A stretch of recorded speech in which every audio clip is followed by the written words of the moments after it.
Saudara sudah siap untuk firman Tuhan, amin. Dan kita percaya karena waktu kita datang dalam rumah Tuhan, kita selalu datang dengan penuh ekspektasi. Kita selalu datang dengan penuh pengharapan. Dan kita tentunya pasti kita selalu datang dengan penuh iman, saudaraku. Katakan sama-sama saya, iman. Ya, kita selalu datang dengan penuh ekspektasi dalam Tuhan karena kita mau lihat apa yang Tuhan mau kerjakan bagi kita semua. Dan judul hari ini adalah Anda adalah siapa yang mengelilingi Anda. Ya, Anda adalah siapa yang mengelilingi Anda. Jadi subjudulnya adalah bangun, angkat tilammu dan berjalanlah. Singkatannya adalah BAB ya. Bangun, angkatlah tilammu dan berjalanlah. Kita buka sama-sama, nanti kita akan lihat beberapa peristiwa dari orang-orang yang lumpuh yang ada dalam Alkitab. Tapi kita buka sama-sama dalam Yohanes 5 ayat yang kedua sampai dengan ayat yang ke-8. Kita mau baca sama-sama Yohanes 5 ayat kedua sampai dengan ayat yang ke-8. Kita baca sama-sama yuk, 2, 3. Di Yerusalem dekat pintu gerbang domba ada sebuah kolam yang dalam bahasa Ibrani disebut Bethesda. Ada 5 serambinya, 3. Dan di serambi-serambi itu berbaring sejumlah besar orang sakit, orang-orang buta, orang-orang timpang, dan orang-orang lumpuh yang menantikan goncangan air kolam itu. 4. Sebab sewaktu-waktu turun malaikat Tuhan ke kolam itu dan menggoncangkan air itu. Barang siapa yang terdahulu masuk ke dalamnya, sesudah goncangan air itu menjadi sembuh apapun juga penyakitnya. 5. Di situ ada seorang yang sudah 38 tahun lamanya sakit. 6. Ketika Yesus melihat orang itu berbaring di situ dan karena ia tahu bahwa ia telah lama dalam keadaan itu, berkatalah ia kepadanya, maukah engkau sembuh? 7. Jawab orang sakit itu kepadanya, Tuhan, tidak ada orang yang menurunkan aku ke dalam kolam apabila airnya mulai goncang. Dan sementara aku menuju ke kolam itu, orang lain sudah turun mendahului aku. Nanti saudara bisa lihat gambarnya di sini, peristiwa daripada orang yang lumpuh yang pertama. Nanti tim media bisa tampilkan gambarnya juga. Oke, kira-kira kurang lebih seperti ini. Jadi ini yang dikisahkan. Jadi sewaktu-waktu saudara bisa bayangkan, visualisasikan ada malaikat Tuhan datang dan dia mengaduk-ngaduk kolamnya. Jadi ini kolam jacuzzi pertama di zaman Yesus ya. Diaduk-aduk kolamnya.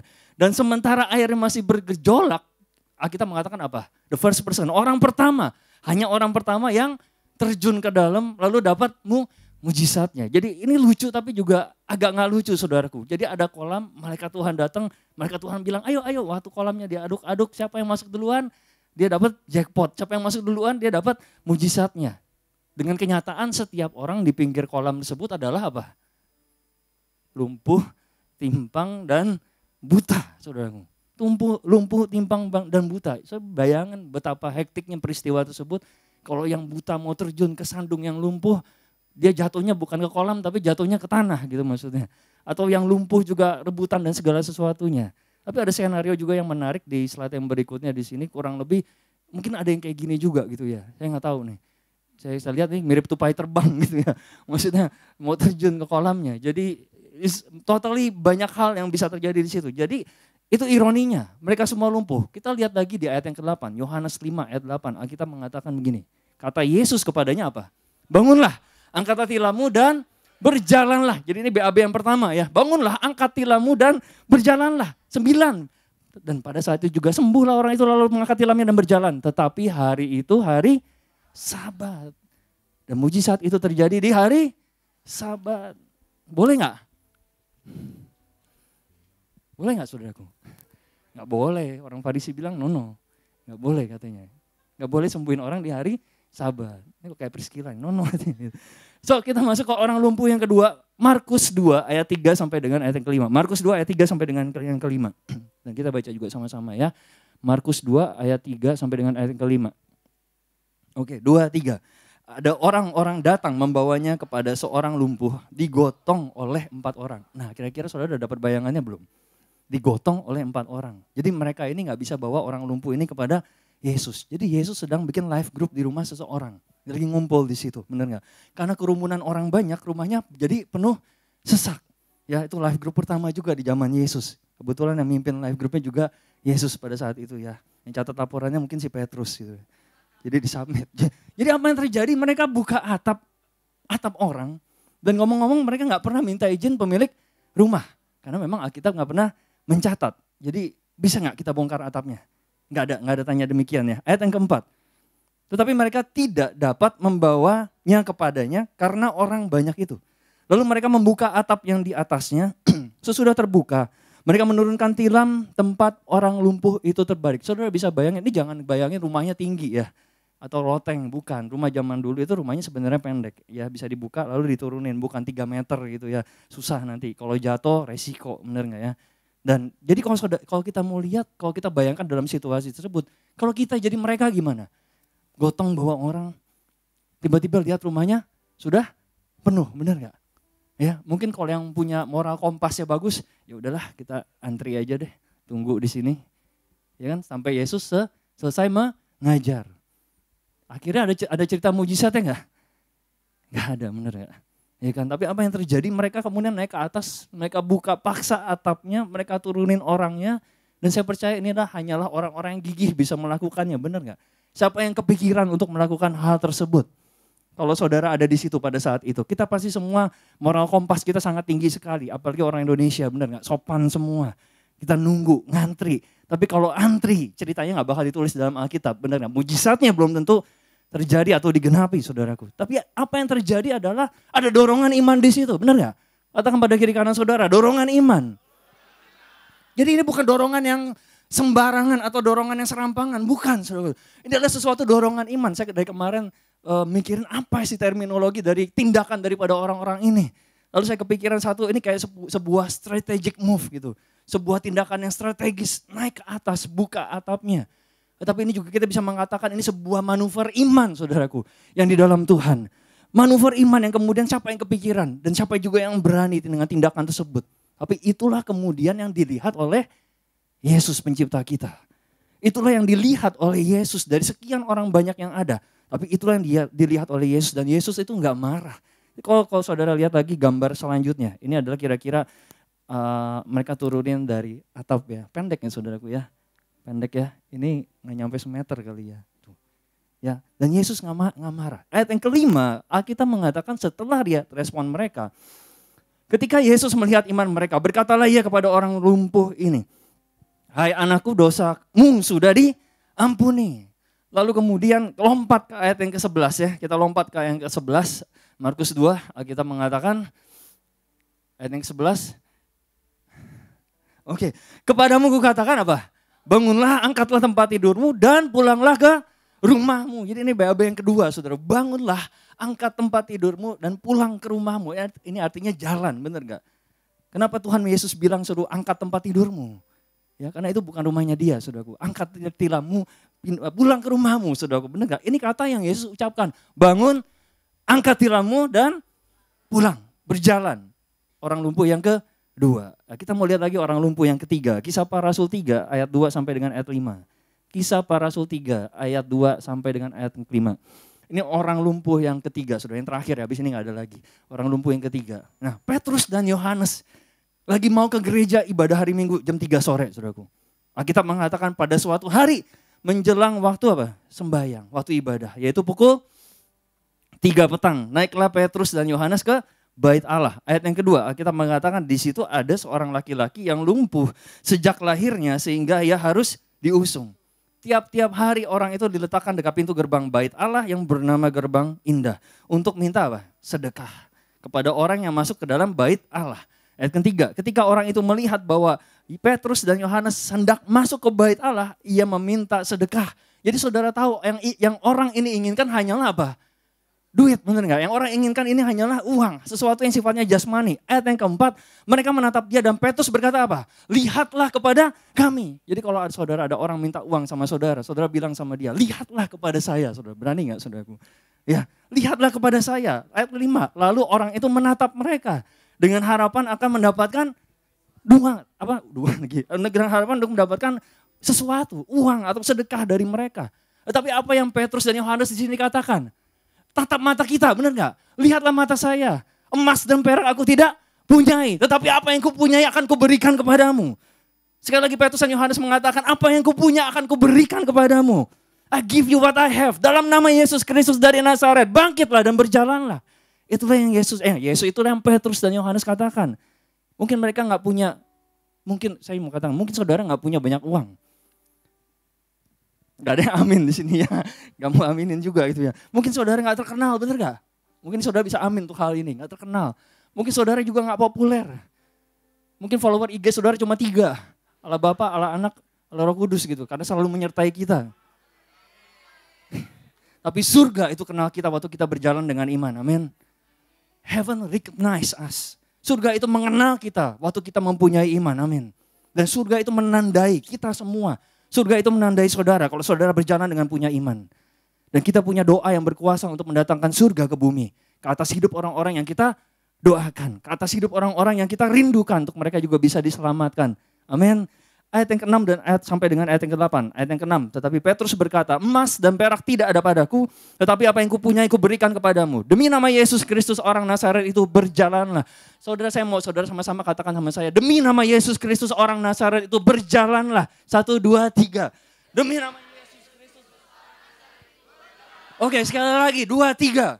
Demi nama Yesus Kristus orang Nazaret itu berjalanlah. Jadi mereka mengatakan dengan penuh otoritas. Ayat yang ke-7. Lalu ia memegang tangan kanan orang itu membantu dia berdiri. Seketika itu juga kuatlah kaki dan mata kaki orang itu.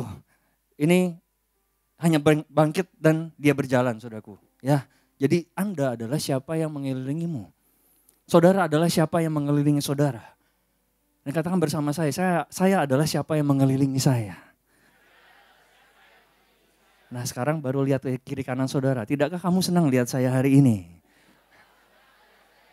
Karena kita adalah siapa yang mengelilingi kita. Amin.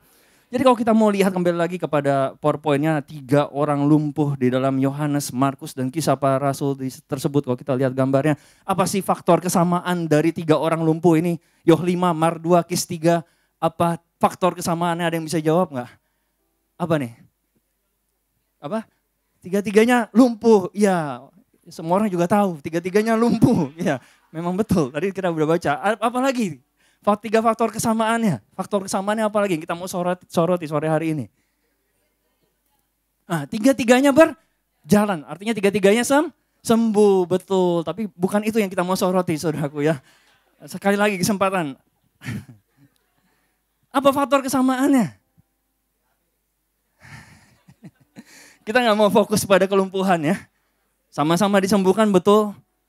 Dan saya akan tanya sama saudara. Kita lihat ya, kita akan lihat secara teologis, secara biblis, secara kritis gitu ya. Bukan biblis ya. Biblis itu Alkitabiah maksudnya. Berapa banyak iman yang mereka miliki untuk terima mujizat mereka? Orang lumpuh yang pertama, yang kedua, yang ketiga. Berapa banyak iman yang Alkitab katakan mereka miliki untuk mujizat mereka? Berapa banyak iman yang orang ini miliki di dalam Yohanes 5 yang ada di Serambi? Gak ada, benar gak? Zero faith, imannya 0. Karena waktu Yesus tanya, maukah kamu sembuh? Apa yang dia jawab? Gak nyambung, benar gak? Dia lihat keadaannya, Tuhan begini. Gak ada orang yang turunin aku, gak ada yang peduli sama aku. Gak ada yang gini, semuanya dia lihat keadaannya, dia kasih tahu keadaannya, saudaraku. Dan Alkitab gak juga mencatat orang yang kedua di sini memiliki iman. Tetapi teman-temannya, dia punya teman-teman yang gigih. Dan orang yang ketiga, kita tahu yang dia inginkan hanyalah sedekah, uang dan duit, saudaraku. Namun pada akhirnya mereka sama-sama berakhir apa? Iya, pada akhirnya mereka sama-sama berakhir sembuh, saudaraku. Saudara mau jelaskan gimana ketiga hal ini bisa terjadi? Mereka gak punya iman, tapi mereka dapat mujizatnya. Artinya adalah mereka gak punya iman, tapi mereka dikelilingi oleh orang-orang yang punya cukup iman. Amin.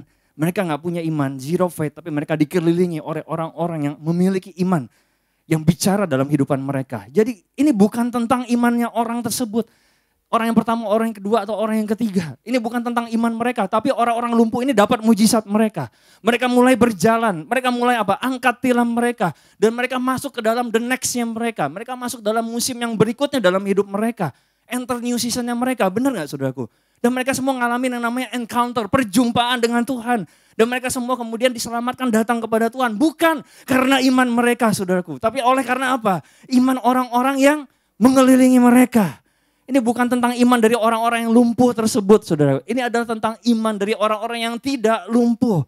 Yang ada di sekeliling mereka. Sebab itu saudara, saya mau tekankan. Saudara harus mengelilingi diri saudara. Poin yang pertama, dengan orang-orang yang beriman. Surround yourself with the people of faith. Kelilingi diri saudara dengan orang-orang yang penuh dengan iman, saudaraku. Kelilingi diri saudara dengan orang-orang yang memperkatakan iman di dalam hidupmu dan membangun iman dalam hidupmu, saudara. Di sini ada orang yang, maksudnya anggota keluarganya yang belum diselamatkan. Di sini mungkin ada saudara atau saudari atau orang yang dikasihi mungkin yang belum diselamatkan. Dan kita rindukan mereka untuk bisa mengenal Tuhan dan Juru Selamat, amin. Tapi sekali lagi ini bukan mengenai iman mereka. Apakah mereka punya cukup iman, mungkin orang tua kita, untuk datang kepada Yesus, menerima Yesus sebagai Tuhan dan Juru Selamat. Tetapi ini adalah bicara mengenai iman kita. Apakah kita percaya bahwa perjumpaan mereka dengan Tuhan itu ada suatu hal yang pasti. Dan Tuhan akan datang dan menjamah mereka, saudaraku. Amin. Jadi sekali lagi ini bukan tentang kondisi yang ada di dalam dunia. Karena kita tahu dunia itu akan rusak. Dunia itu sudah gelap dan segala sesuatunya. Tetapi ini bicara mengenai tentang level iman yang ada di dalam rumah Tuhan. Yang ada di dalam gereja, yaitu saudara dan saya. Dan apakah kita benar-benar percaya akan apa yang kita yakini, akan apa yang kita bisa klaim. Karena masalah yang terjadi dalam dunia. Kembali lagi saya katakan bukan tentang dunia itu makin gelap, makin rusak. Tetapi gereja jangan sampai kehilangan imannya, saudaraku. Karena iman kita itu bisa mendorong keluar setiap kegelapan. Mengusir keluar setiap kegelapan. Dan menjamah kehidupan daripada setiap orang. Yang percaya katakan amin, saudaraku. Jadi sekali lagi kita ada orang-orang yang kita kasihi. Tapi ini bicara mengenai level iman kita. Bukan mereka. Ataupun juga orang yang sedang sakit, ataupun juga orang yang sedang menderita dan segala sesuatunya. Tetapi apakah kita percaya untuk mujizat mereka? Apakah kita percaya untuk kebangkitan dalam hidup mereka? Apakah kita percaya bahwa Tuhan yang akan datang dan menjamah mereka semua? Amin. Apa yang orang-orang ini, orang lumpuh pertama, Yohanes, Markus, dan Kisah Para Rasul. Apa yang mereka percaya saat itu nggak jadi soal, benar nggak? Demikian juga apa yang orang yang sedang kita doakan itu nggak jadi soal. Ya, yang terutama adalah saudara dan saudara percaya Tuhan akan jamah mereka dan memutarbalikkan dunia mereka jika kita percaya. Amin. Jadi berapa banyak dari saudara yang benar-benar memiliki iman untuk percaya bahwa setiap orang dalam keluarga saudara akan diselamatkan. Di mana saudara akan melihat keluarga saudara ada dalam tujuan Tuhan dan berjalan dalam kemuliaan Tuhan yang lebih lagi dalam hadirat Allah yang mungkin saudara belum pernah lihat sebelumnya. Mereka akan mengalami kuasa dan hadirat Tuhan. Dan saya percaya, dan saya bertanya, apakah ada cukup iman dalam ruangan ini untuk percaya bahwa setiap orang yang bergumul dengan yang namanya sakit penyakit, kelemahan, kecanduan, dan segala sesuatunya itu bisa dan akan disembuhkan di dalam nama Yesus. Karena sekali lagi ini bukan mengenai iman dari orang yang lumpuh, tapi ini mengenai iman orang-orang yang mengelilingi saudara. Karena sebagai gereja, saudara perhatikan, saudara bisa lihat sekeliling saudara saat ini. Lihat kiri kanan saudara, lihat surrounding saudara. Kita punya bangunan yang bagus, benar gak saudaraku? Kita punya panggung yang luar biasa, benar gak? Kita punya main hall yang bagus, kita punya screen yang indah, kita punya lighting yang bagus. Kita punya infrastruktur musik multimedia, bahkan sosial media yang sangat kreatif. Kita punya penyembahan yang luar biasa, kita punya semua hal ini saudaraku. Dan pertanyaannya meskipun kita punya talenta, karunia ini, tetapi apakah kita benar-benar bisa memiliki iman untuk percaya akan semua janji-janji Allah dalam kehidupan kita? Pertama, bukan hanya cukup iman untuk kesembuhan saudara, tetapi cukup iman untuk kesembuhan dari orang-orang di sekeliling saudara. Bukan hanya cukup iman untuk terobosan saudara pribadi, tetapi juga iman untuk terobosan daripada orang-orang di sekeliling saudara. Karena kita semua ada dalam tubuh Kristus, amin. Kita semua ada ditaruh dalam tubuh Kristus dalam tempat ini. Di mana kita seharusnya menguatkan satu dengan yang lain. Kita seharusnya mendoakan satu dengan yang lain. Kita seharusnya melepaskan perkataan iman satu dengan yang lain, saudaraku. Waktu kita lihat saudara kita ada yang goyah atau yang goyang, lalu kita mengucapkan perkataan iman kepada mereka. Sehingga mereka kemudian bisa dibangkitkan, benar gak saudaraku? Saudara tolong tepuk kiri kanan saudara kan bahunya. Bilang sama dia, bangun. Ya, seharusnya kita berdoa antara satu dengan yang lain, amin. Karena kita ada dalam satu tubuh Kristus. Dan berapa banyak dalam gereja Tuhan, dalam orang percaya, bukan hanya cukup iman bagi saya, tetapi bagi setiap orang yang kita kenal. Kesembuhan buat setiap orang di sekeliling kita. Dan kita lebih jalan dari kebutuhan kita sendiri. Ini adalah jenis iman yang melangkah keluar dari perahu dan berjalan di dalam air yang mustahil. Iman yang berkata kepada Lazarus, Lazarus apa? Comfort, keluarlah. Dan iman yang mengatakan kepada orang-orang yang minta didoakan kepada saudara, pulanglah waktu engkau tiba di rumah, engkau akan terima mujizatmu, amin. Iman di dalam Matius 21 ayat 22. Iman yang mengatakan bahwa apa saja yang engkau doakan, engkau percaya, engkau telah menerimanya di dalam nama Yesus. Iman di dalam Matius 17 ayat 20. Ini bicara mengenai iman yang memindahkan gunung, iman yang menggerakkan gunung. Dan iman yang dalam 2 Korintus 5 ayat 7 dikatakan bahwa orang percaya, orang benar hidup oleh dan bukan karena melihat. Orang percaya hidup oleh iman dan bukan karena melihat. Iman dalam Ibrani 11 ayat yang ke-6. Dikatakan bahwa iman yang menyenangkan hati Tuhan. Tetapi tanpa iman tidak mungkin orang berkenan kepada Allah. Sebab barang siapa berpaling kepada Allah, ia harus percaya bahwa Allah ada. Dan bahwa Allah memberi upah kepada orang yang sungguh-sungguh mencari Dia. Amin. Kita akan melihat lebih banyak orang dalam ruangan ini dengan lebih banyak iman dalam ruangan ini lebih daripada sebelumnya. Yang percaya katakan amin, saudaraku. Kita akan melihat bagaimana iman yang berani. Bahkan dikatakan bahwa iman yang gila itu bisa diaktifasikan juga dalam tempat ini. Why? Kenapa? Karena kita percaya, saudaraku. Because we believe. Karena inilah yang tertulis di dalam Alkitab, janji-janjinya dalam kehidupan kita semua. Ketika Tuhan sudah mengatakannya, maka bagian kita adalah untuk mempercayainya. Karena kita percaya, karena kita berdiri bersama dengan Tuhan. Saudara, kita mau katakan, bayangkan kalau iblis cari gara-gara sama orang yang penuh iman. Contohnya aja sama gembala kita misalkan. Kalau iblis cari gara-gara sama orang yang penuh iman, saudara, habis itu iblis, benar gak saudaraku? Ya kan? Tapi kebalikan kalau iblis cari gara-gara sama orang yang hidup rohaninya maju mundur cantik, saudaraku. Tidak punya iman. Ini bukan judul lagu dangdut koplo ya. Hidup rohaninya maju mundur cantik. Dia gak dikelilingi dengan orang-orang yang punya iman. Selesai orang itu, benar gak saudara? Jadi bulan-bulanannya iblis. Siapa yang di sini yang pernah jadi bulan-bulanan iblis? Jangan angkat tangan saudara. Benar gak? Saudara digocoh sama iblis tuh. Kita mengatakan. Dihantam selalu. Tapi kelilingi diri saudara dengan orang-orang percaya. Amin. Ya, katakan pada kiri kananmu dong, kalau iblis cari gara-gara sama saudara. Siapa yang selesai? Amin, iblis yang selesai. Kata Pastor Paul, iblis dong katanya. Oke, kita kembali lagi ke orang yang lumpuh ya saudaraku, gambarnya dong.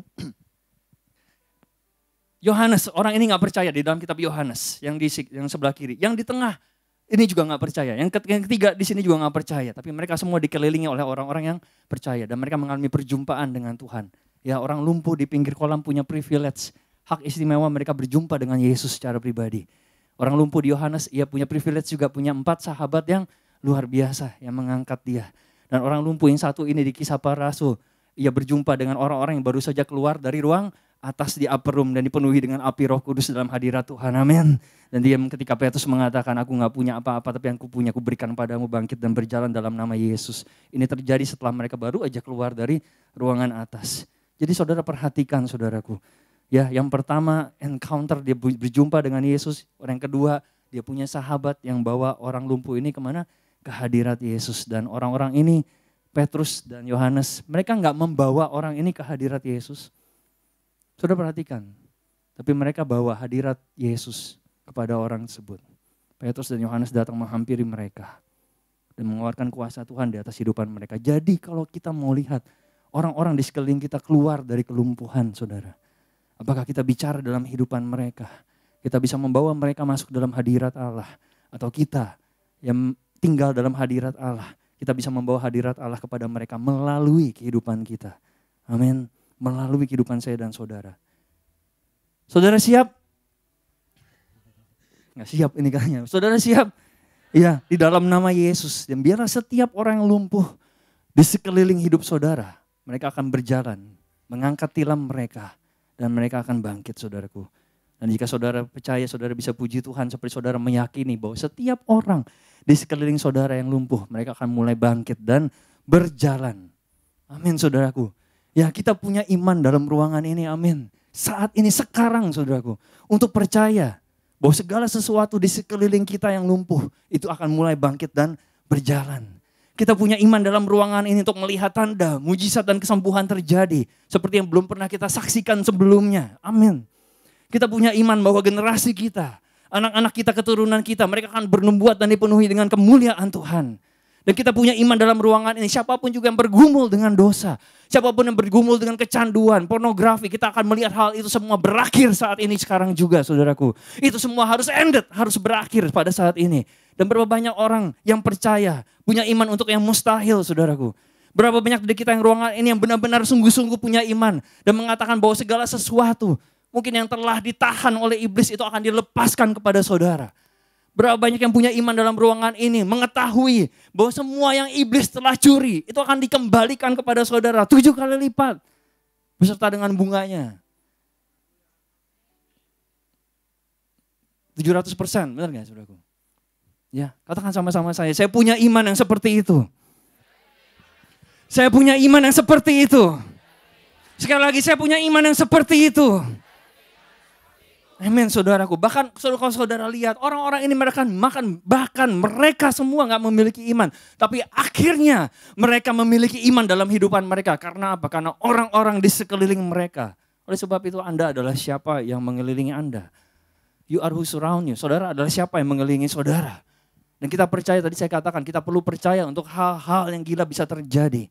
Dan saya mengatakan benar-benar gila.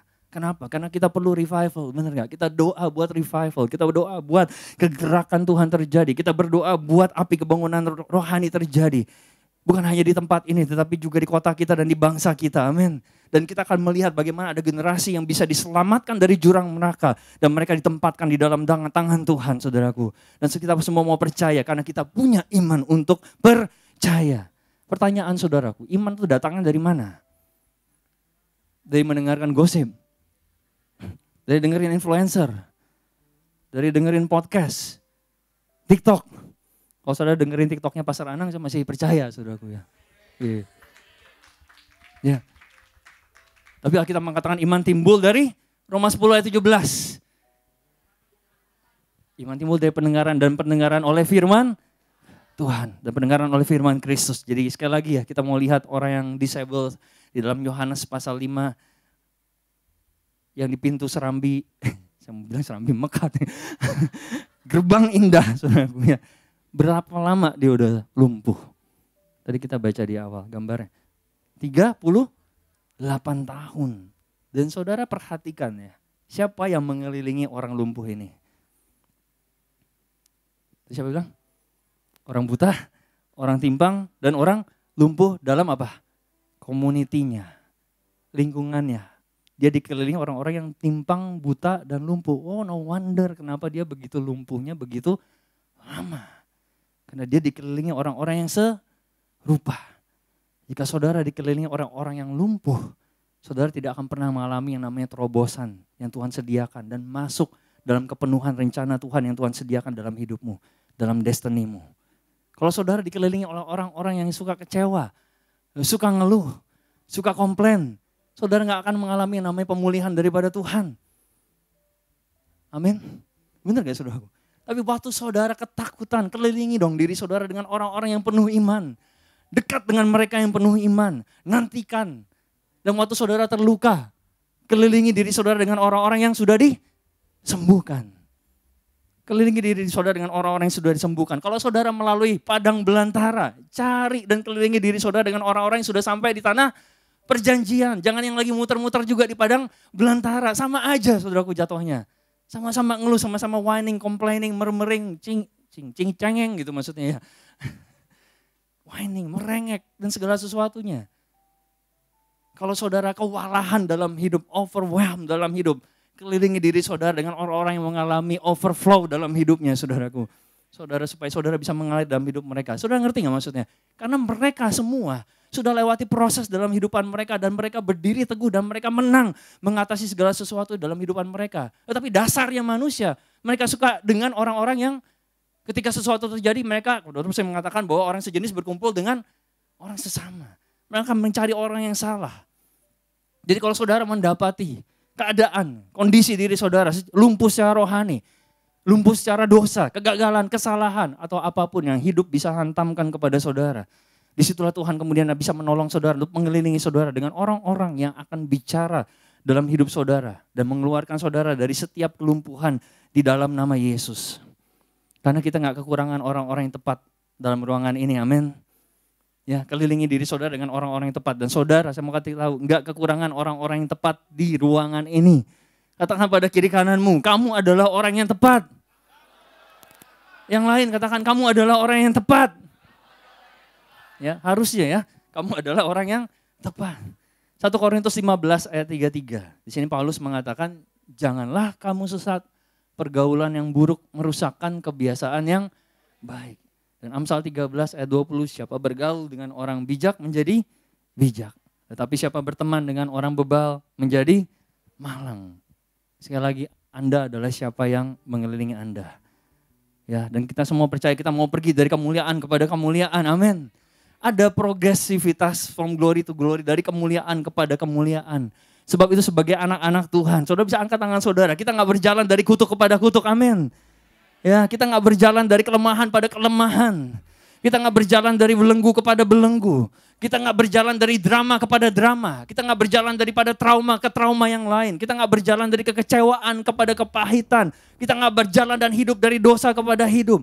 Ataupun juga dari kemiskinan kepada kemiskinan. Tapi Tuhan tentukan kita semua untuk hidup dan berjalan from glory to glory. Dari kemuliaan kepada kemuliaan, saudaraku. Amen. Jadi kalau kita mau pergi dari kemuliaan kepada kemuliaan, kelilingi dirimu dengan orang-orang yang sudah ada di sana. Kelilingi dirimu, keluarkan dirimu dari pergaulan yang salah, dari lingkungan yang salah, yang tidak ada membangun imanmu sama sekali.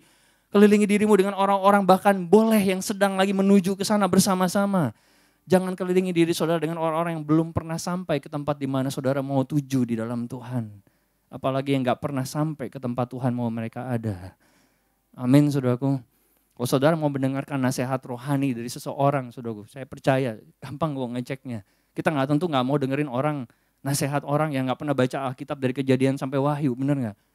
Nggak baca Alkitab itu, tapi sound spiritual, ya kan? Tapi kita tahu, Alkitab itu adalah pegangan kita semua, amin. Ya, jadi kalau kita tahu ada dimensi, ada level kerohanian, ada level spirituality. Jadi kenapa saudara? Karena siapa yang bisa bicara dalam hidup saudara, itu lebih penting daripada siapa yang bicara mengenai hidup saudara. Ya, who speak into you, ke dalam hidup saudara. It's much more important, lebih penting daripada siapa yang berbicara mengenai saudara. Karena kalau yang bicara mengenai saudara banyak, benar nggak? Tapi sedikit yang Tuhan taruh, orang-orang yang bisa bicara ke dalam hidup kita semua, amin. Dan saudara akan kelilingi hidupmu dengan orang-orang yang memperkatakan kehidupan. Saudara akan mengelilingi dirimu dengan orang-orang yang memperkatakan iman, kemuliaan, kemenangan, urapan, kesembuhan, dan terobosan ke dalam hidup saudara, amin. Dan Tuhan menyediakannya bagi kita dalam tempat ini, saudaraku. Oleh sebab itu saya mengatakan saudara adalah orang yang tepat bagi kita semua dalam sekeliling tempat ini, amin. Jangan menjadi orang yang tidak tepat, tapi saudara adalah orang yang tepat. Dan sekali lagi kelilingi diri saudara dengan orang-orang yang penuh iman. Ya, kalau kita lihat lagi sedikit dalam Markus 2, di dalam orang lumpuh yang kedua, Yesus berkata kepada dia, benar gak? Kamu disembuhkan. Ya, dia bicara pada orang itu.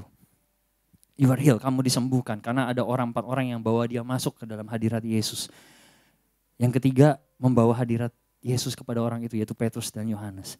Nah, tadi kan saya bicara mengenai BAB tadi kayak, bangunlah, angkat tilammu dan berjalanlah. Saya boleh pinjam, ada yang sini yang bawa pasmina gak? Atau kayak tilam kayak gitu boleh gak? Ada yang bawa? Oh itu dia boleh. Oh ini istriku berarti. Thank you. Terima kasih. Oke. Ini kita coba bentangan sedikit ya. Rapiin dulu. Ya, ada yang mau baring sini? Ada gak? Ini anggapnya adalah sebuah tilam, saudaraku. Ya, dan perhatikan, Yesus nggak hanya berkata bahwa apa? You are healed, kamu sembuh. Tapi apa yang Yesus bilang? Bangkit berjalan, lalu dia bilang apa lagi? Angkat tilammu, benar gak? Bilang sama-sama saya, angkat tilammu. Ya, kenapa nggak Yesus bilang perintah aja, berjalan selesai, bangkit, bener gak? Kenapa angkat tilammu ada di situ gitu? Maksudnya kenapa Yesus suruh angkat tilamnya, nggak tinggalin aja di situ? Karena kalau saudara tinggalin tilamnya di situ, paham ini ya? Saudara menyampaikan pesan secara spiritualis, secara psikologis dalam alam bawah sadar saudara. Kalau saudara tinggalin tilam saudara di tanah, suatu saat hal-hal nggak berjalan seperti yang saudara harapkan, saudara selalu punya tempat untuk kembali ke tempat tersebut. Saudara selalu punya posisi untuk kembali ke tempat tersebut. Kalau saudara tinggalin tilamnya begitu aja, kemana? Kekecewaan saudara, ke masa lalu saudara, ke sikap mengeluh saudara, sikap merengek saudara, ke sikap mentalitas kekalahan atau mentalitas korban. Selalu ada kesempatan untuk selalu balik lagi ke tempat itu. Kalau misalkan iman gak bekerja buat saudara, kalau orang di sebelah saudara menyakiti saudara, kalau orang di gereja menyinggung saudara, kalau hal-hal gak bekerja bagi saudara, kalau Tuhan gak jawab doa saudara ketika saudara pikir harusnya Tuhan jawab saudara, saudara selalu ada tempat untuk kembali ke sana, ke plan B-nya, ke masa lalu saudara. Tetapi Yesus berkata hari ini kepada kita semua, Bukan hanya aku akan menyembuhkanmu. Tetapi Yesus menekankan kepada kita semua, engkau gak hidup di situ lagi. Angkat tilammu dan berjalanlah. Engkau tidak tinggal di situ lagi. Engkau juga gak tinggal di sini lagi, saudaraku. Dalam mindset yang salah. Dalam pola pikir yang salah. Serukan sama-sama saya gak hidup di situ lagi. Amen, I don't live there anymore. Kita gak hidup di situ lagi. Katakan pada kiri kanan saudara, lihat mata mereka. Aku gak hidup di situ lagi. Ya, dan lihat tetangga yang lain dengan penuh keberanian tatap mata mereka. Katakan pada mereka, saya gak hidup dalam dosa lagi. Saya tidak hidup dalam depresi lagi. Saya tidak hidup dalam kekhawatiran lagi. Saya tidak hidup dalam ketakutan lagi. Saya tidak hidup dalam kecanduan lagi. Saya tidak hidup dalam ketidakpengampunan lagi. Saya tidak hidup dalam penuduhan lagi. Saya tidak hidup dalam kebohongan lagi. Saya tidak hidup dalam masa lalu lagi. Dan serukan, saya nggak hidup di sana lagi. I don't live there anymore. Dan inilah kita harus angkat tilam kita. Karena kita nggak hidup di situ lagi, saudaraku. Tuhan bilang angkat tilammu, jangan tinggalin di situ aja. Karena orang lain bisa rebahan di situ nantinya. Karena saudara pernah kecewa dalam hidupmu, benar gak? Tuhan sudah sembuhkan saudara. Tapi saudara menyisakan di situ. Nanti ada orang lagi kecewa, lihat-lihat. Oh, ini ada tilamnya Pastor Robi. Boleh baring aja di situ. Saudara ngerti gak maksudnya? Ada orang yang akan ambil kesempatan itu. Karena mengetahui saudara pernah kecewa dan pernah terluka. Tapi kita semua di sini ada ciptaan yang baru dalam Tuhan. Oleh karena darah Yesus. Oleh karena kita dipenuhi oleh Roh Kudus. Alamat kita sudah pindah. Kita gak tinggal lagi di situ. Kita gak tinggal lagi dalam dosa masa lalu. Dalam ikatan dan segala sesuatu. Kita memang masih bisa membuat kesalahan. Tapi dosa itu seharusnya tidak mengikat lagi. Karena kita sudah dibaharui dalam Tuhan. Amin. Kita sudah ditebus dari ciptaan yang baru. Ambil tangan kanan saudara, taruh di jidat saudara. Katakan pada pikiranmu, hei, kamu gak hidup di situ lagi. Setiap pikiran yang konyol saudaraku, setiap tipu daya yang datang dalam pikiranmu, ambil tanganmu. Benar gak saudaraku? Saudara gak perlu seorang nabi atau rasul untuk melakukannya bagi saudara. Saudara hanya perlu diri saudara, ambil tangan saudara, taruh tangan di jidat saudara. Bilang, hey, reminder, kamu gak hidup di situ lagi. You don't live there anymore. Mindset, pola pikir itu harus dibaharui. Isi dengan kebenaran firman Tuhan. Amin saudaraku. Ya, dan kita percaya kita akan mengangkat tilam kita bersama-sama sebagai sebuah tindakan iman. Mengatakan tepat kepada mukanya iblis. Saya gak tinggal di situ lagi. Saya mau katakan, 1 juta orang bisa tuduh saudara loh. Tapi roh Tuhan itu gak pernah menuduh saudara. Amin. Dia selalu mau memulihkan. Siapa yang datang kepada dia. Kita mau deklarasikan sama-sama, amin. Angkat tangan kita sama-sama. Belum berdiri ya. Karena Yesus. Karena penumpahan darah Kristus. Membasuh saya dari segala dosa-dosa saya. Karena saya dipenuhi dengan Roh Kudus. Saya tidak lagi berada di tempat biasanya saya berada. Karena saya bukan lagi diri saya yang biasanya saya menjadi. Dan sekarang berikan kemuliaan bagi Tuhan kita, amin. Kita akan mengangkat tilam kita. Dan saudara akan mengelilingi diri saudara dengan orang-orang yang penuh iman. Kelilingi diri saudara dengan orang-orang yang tidak mengizinkan saudara untuk membiarkan tilam saudara. Orang-orang yang penuh keberanian bisa mengatakan, hei angkat tilammu, jangan tinggalin di situ saudaraku. Artinya bangkit. Jangan tenggelam dalam kekecewaanmu dan tenggelam dalam ketersinggunganmu. Karena tujuan Tuhan itu jauh lebih besar dari keberadaan hidup kita sendiri. Makanya sebab itu Yesus bersikeras untuk jangan tinggalin tilam itu di situ. Dan satu sebab lagi, bukan hanya karena ia menyampaikan sebuah pesan bagi kita semua. Saudara gak hidup atau gak tinggal di situ lagi. Karena tadi saya sudah mengatakan, kalau kita biarinin begitu aja, ada orang-orang lain yang akan datang dan kemudian tilam saudara jadi akomodasi buat mereka. Dan ini juga bicara mengenai keturunan. Ini bicara mengenai generasi yang selanjutnya. Anak-anak kita, cucu-cucu kita, generasi yang selanjutnya dan selanjutnya. Kita gak mau mereka berbaring di atas tilam yang sebetulnya Tuhan sudah bebaskan kita dari hal itu, saudaraku. We are free. Jangan biarkan mereka kemudian suatu saat mereka akomodir hal tersebut. Kita mau angkat itu. Karena kalau kita akomodir, iblis punya hak untuk membawa mereka ke dalam tempat itu. Tapi kita enggak. Kita gak mau seperti itu, amin. Karena kita sudah dibebaskan. Dan keturunan kita, keturunan saudara, anak-anak saudara, cucu-cucu saudara kelak nantinya tidak akan pernah mendapati diri mereka berbaring di atas hal-hal yang Tuhan sudah bebaskan dalam hidup saudara. Biar masa lalu jadi masa lalu yang sudah ditebus, amin. Dan kenyataannya, saudara angkat tilam saudara bukan hanya untuk hidup saudara sendiri. Tapi untuk pastikan bahwa setiap orang yang mengikuti saudara, jejak saudara, memastikan mereka bahwa mereka tidak akan pernah ada dalam kondisi korban permanen yang iblis ciptakan, saudaraku. Yang mana Tuhan sudah bebaskan kita semua. Kita gak tinggal di situ lagi, amin. Karena kita percaya ada cukup iman dalam ruangan ini untuk percaya hal yang mustahil. Saudara masih bisa diisi sedikit lagi, saudaraku. Ya, katakan bersama-sama dengan saya mengelilingi diri saya dengan orang-orang yang beriman. Amin. Dan yang terakhir, kelilingi diri saudara dengan orang-orang yang nggak peduli ini udah jam berapa. Kelilingi diri saudara dengan orang-orang yang nggak peduli ini udah jam berapa. Saudara nangkap maksudnya nggak? Dalam kitab Yohanes tadi, orang tersebut disembuhkan pada hari Sabat. Iskila bilang, no. Gak boleh sembuhin orang di hari Sabat. Karena orang Farisi bilang begitu, benar gak? Mujizat kesembuhan itu dikerjakan di hari Sabat. Seharusnya tidak boleh terjadi. Orang itu sembuh di saat seharusnya Yesus gak boleh sembuhin mereka. Orang kedua dia disembuhkan saat rumahnya dibolongin untuk tanpa izin. Kondisi kerumunan yang gak memungkinkan, saudaraku. Dan juga yang ketiga, orang lagi jalan masuk ke dalam bait Allah kemudian diinterupsi minta sedekah. Seharusnya gak ada hal-hal itu semua. Tetapi Alkitab berkata kepada kita, Tuhan akan membuatnya terjadi bagi kita. Dan Tuhan akan membuatnya terjadi saat daging saudara berkata itu seharusnya tidak terjadi. Tetapi Tuhan akan membuatnya terjadi waktu masa lalu saudara berkata mujizat itu seharusnya tidak boleh terjadi. Tapi Tuhan akan membuatnya terjadi waktu kelemahan saudara berkata itu seharusnya nggak boleh terjadi. Tuhan akan membuatnya terjadi. Bahkan waktu dosa dan penuduhan dan kegagalan berkata itu seharusnya tidak boleh terjadi.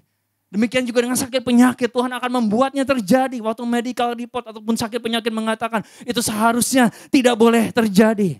Bahkan waktu pikiran saudara sendiri dengan kata-kata saudara sendiri Tuhan berkata.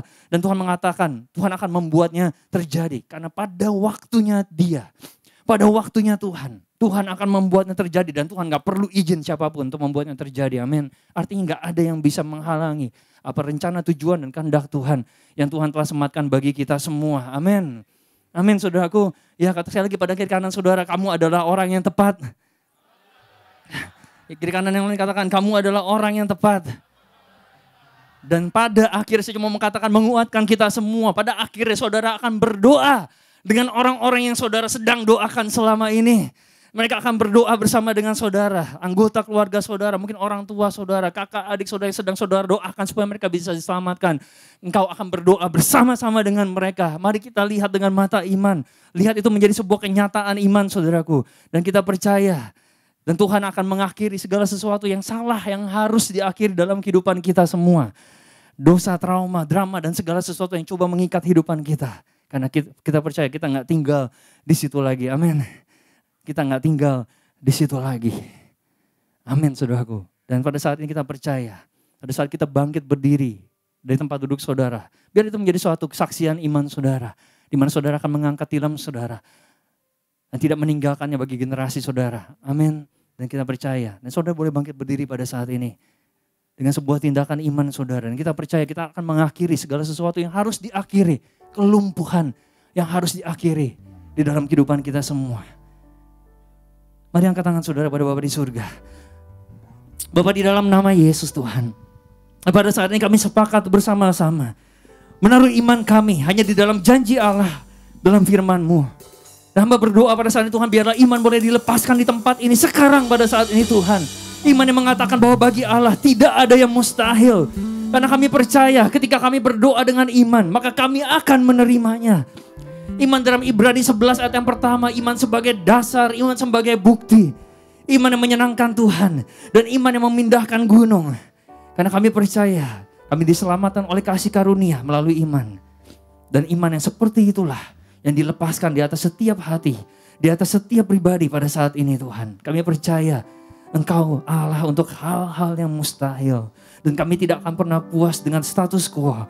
Kami tidak akan pernah puas dengan yang biasa Tuhan. Tapi kami percaya Engkau Tuhan untuk hal-hal yang besar. Dan kami boleh nyatakan setiap kebohongan musuh telah dibungkam dan dikalahkan. Melalui karya salib Kristus yang Tuhan telah selesaikan. Dan kami percaya pada saat ini darah Yesus berbicara bagi kami. Dan kami akan melihat hal-hal yang besar. Oleh sebab itu sebagai gereja kami boleh menyatakan semua kelumpuhan berakhir di sini saat ini juga di dalam nama Yesus. Setiap kutuk keturunan berakhir di sini saat ini juga di dalam nama Yesus. Setiap sakit penyakit berakhir di sini di dalam nama Yesus. Setiap kekecewaan, setiap ketidakpengampunan berakhir di sini saat ini, sekarang di dalam nama Yesus. Dan kami lepaskan berkat Tuhan, kami lepaskan kesembuhan, kami lepaskan mujizat Tuhan, kami lepaskan kebebasan, pemulihan dan kemenangan hanya di dalam nama Tuhan Yesus. Dan kita yang percaya berdoa bersama katakan sama-sama, amin. Amin, amin, dan amin. Berikan kemuliaan dan sorak-sorai dahsyat bagi Tuhan kita, amin.